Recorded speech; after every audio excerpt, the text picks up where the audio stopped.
Well, 2020 is a year that will no doubt go down in history. The global pandemic has changed the way we do almost everything, including how students and teachers do school. Caitlin McConnell is the author of Ozarks Alive. You're used to writing about history, but this time you're pretty much doing history in the making. Thanks for joining us. Thank you for having me. So recently you went to Bakersfield schools to do a story about it going virtual temporarily because of some positive cases. How did you land on this story? Well, as part of my research process, I follow a lot of local news organizations, including ones in outlying areas, and I have to give a shout out to the Ozarks County Times down in Gainesville, the newspaper down there, because I saw that they had shared some information from the school district noting that they were going to have to go virtual. And, that wasn't unusual. Of course, we've seen that happen a lot in a lot of local districts. But the thing that caught my attention was something I kind of actually been curious about, and it addressed students who did not have internet access at home in these rural areas particularly. And it said that kids would be able to learn via flash drive if they did not have internet access at home. And so I reached out to the school and kind of, wanted to learn more about how this was going to work and really how much of the school district this impacted.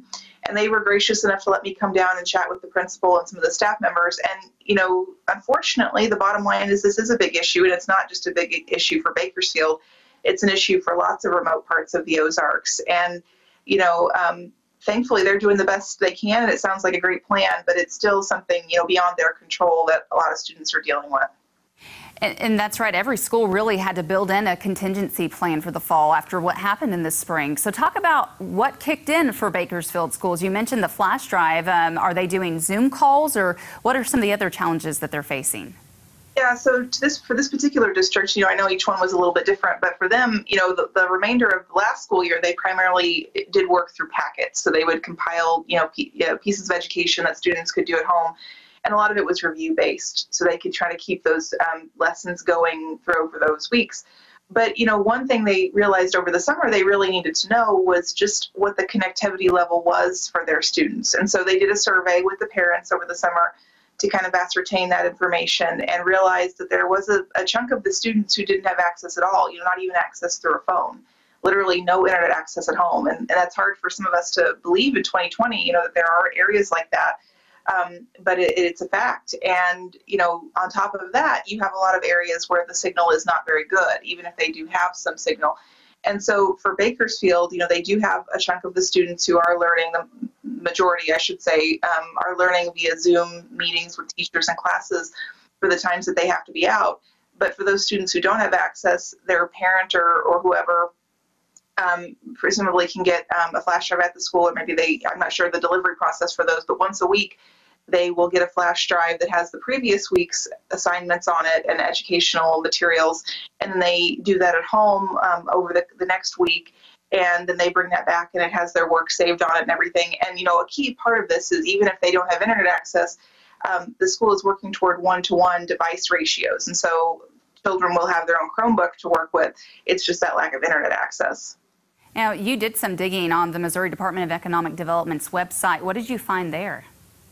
It's an unfortunate fact that, we don't have widespread broadband internet access across the state, and in rural areas particularly. I mean, they do have information on their website, but it's something that I see myself every weekend when I'm out doing these stories. You get in rural areas and cell service is nearly non-existent in some places. And, it depends on the carriers and things like that. Some places are better than others, but it would be very difficult to try to rely on that as a means of, education for an everyday basis for a family. And, one thing that really struck with me was one of the people I spoke with had a daughter in the school who's in 10th grade, and they have service, but it's through their phones, and she can only get it when she's outside.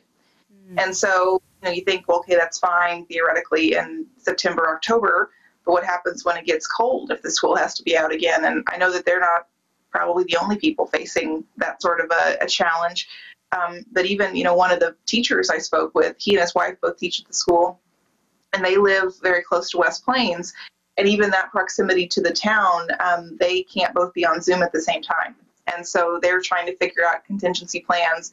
Should both of them be quarantined at home? How are they going to keep teaching lessons if they don't have internet access to even be able to communicate with their students? So there's a lot of challenges for a lot of the rural parts of the state. And, I hope that this is I guess the silver lining of COVID, if you want to say that, is that there's more connectivity in the end. It won't happen tomorrow or the next week, but, maybe we can really identify this as a priority. And I know that the government is working on it. It's just not something you can fix overnight.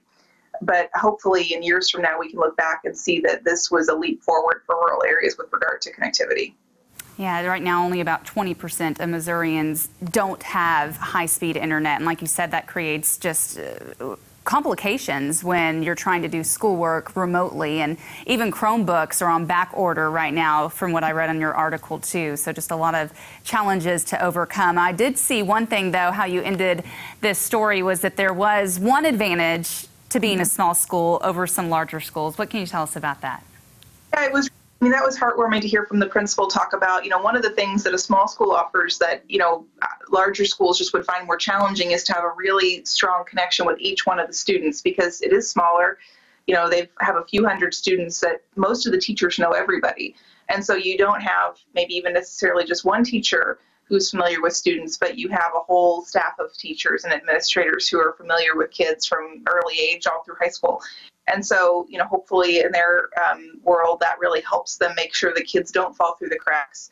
And, it is the flip side of another challenging situation.